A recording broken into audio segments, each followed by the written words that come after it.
Hey, what's up guys, it's Young here, and today I'm back in a Fortnite video, and in today's video, I'm going to give you guys a very simple tip that is going to help you guys when it comes to editing, resetting edits, all that kind of good stuff. So it's a very useful and very effective tip that's most of the time overlooked, so I'm going to show you guys exactly what that is, and as well as show you guys the settings that I'm currently using, just in case you guys were curious. So definitely stay to the end of the video because this tip really is a game changer, and a lot of you guys need to be using this. And before we get into the video, I have a V-Buck giveaway. I'm going to be giving away 2,000 V-Bucks. So if you guys want a chance to win some free V-Bucks, all you guys have to do is to drop a like on this video. Make sure you guys do subscribe to the channel, turn on those post notifications, and as well leave a comment down below of either your Xbox gamer tag, your PSN gamer tag, or Epic account, and you guys will be automatically entered into the giveaway. So if you guys want a chance to win 2,000 free V-Bucks, make sure you guys do enter the giveaway. And alright guys, let's get right to the video. Alright, so in this video, I'm going to be showing you guys the settings that I'm currently using and also give you guys a really extremely useful tip that helps me out a ton when it comes to editing faster, closing edits, resetting edits, all that kind of good stuff. So I'm going to show you guys a really good tip that I use personally a ton when I'm playing Cash Cups, Arena, box fights. That's when I find it the most effective. So I'm going to show you guys exactly that tip. So here are just the settings if you guys are just curious what I have. Build mode 1.9, edit mode is going to be on 2.1. My, I guess, X and Y sensitivity, vertical, horizontal, both are going to be on 40. I like to have it very consistent when it comes to X and Y personally. That's just how I like it. Some people like it a little bit different, but that's just my preference. And then my ADS sensitivity is 14 on both. Looking down, look dampening time. I made a whole video on this, and this setting I really do like a lot because it's almost like an added dead zone in a way. I'm not really sure the best way to explain it. If you guys don't know what it is and you play on linear, literally just I think the default's on 0 or maybe 20. I'm not sure. If yours is on 0 and you don't know what it is, just jack all the way up. It almost gives it a little bit slower of a feel because when it comes to those like small movements when you're trying to like aim at range, it's extremely difficult. But once you move up that setting a little bit, it is very helpful because I'm able to hit my shots a little bit more. It's still, when you talk about range and linear, you're not hitting shots at all, but it gives you a little bit of advantage, so that's why I have it up. Personally, I really do like it, have it on 0.17. Some people have it a little bit higher, some people have it a little bit lower, but I would recommend having it on, I guess a little bit, because I kind of like it. So, and then, of course, the dead zone, I believe, was like 13 and 15. Dead zone, my recommendation, if you guys don't know, or maybe you guys haven't seen any of my dead zone videos, but my recommendation is always to have it as low as possible without having any stick drift, because you don't want to have analog stick drift all over the place. You don't want to be accidentally like looking and aiming while you're standing still. It's not a good sign. So you want to have it as low as possible without your analog stick, I guess, moving by itself, if that makes any sense. So about 13 and 15 is around perfect for me. Of course, it varies for you guys, because if you play on a controller, the older your controller,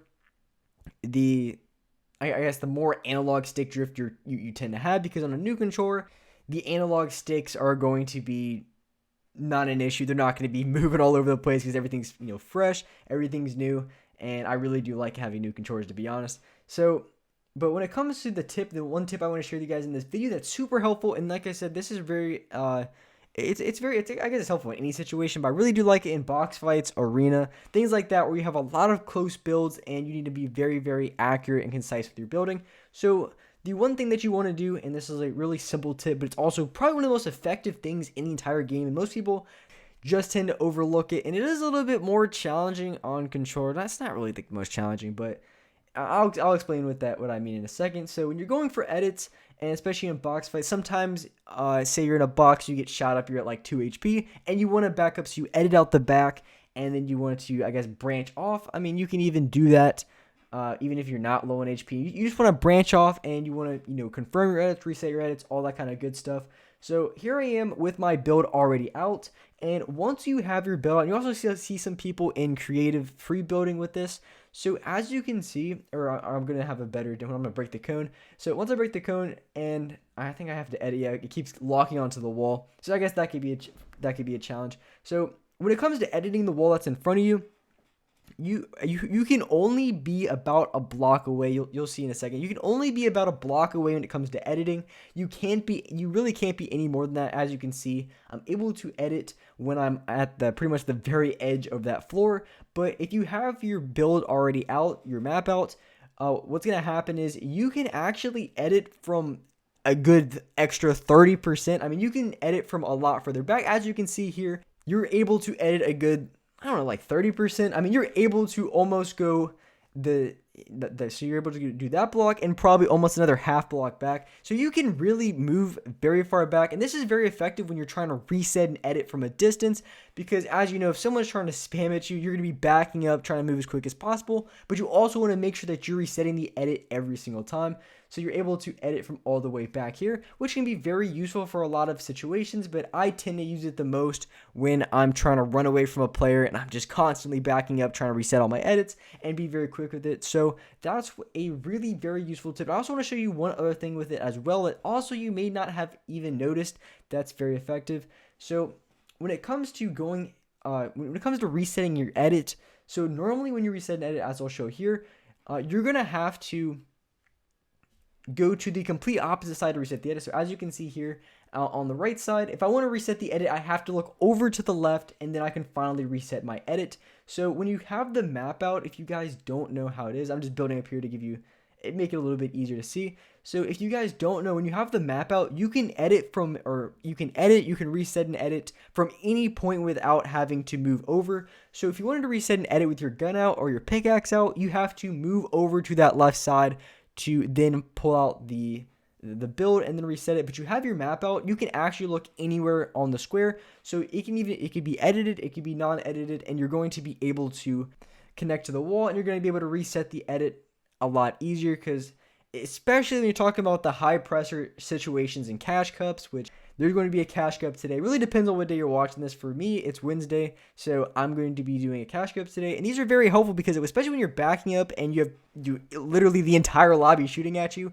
there's a lot more room for error. There's a lot more room for choking your shots, for just choking your builds, your edits, and everything like that. So knowing these tips, as long as I'm looking at the wall, it doesn't matter if I'm looking at the bottom, if I'm looking at like the right side, the left side.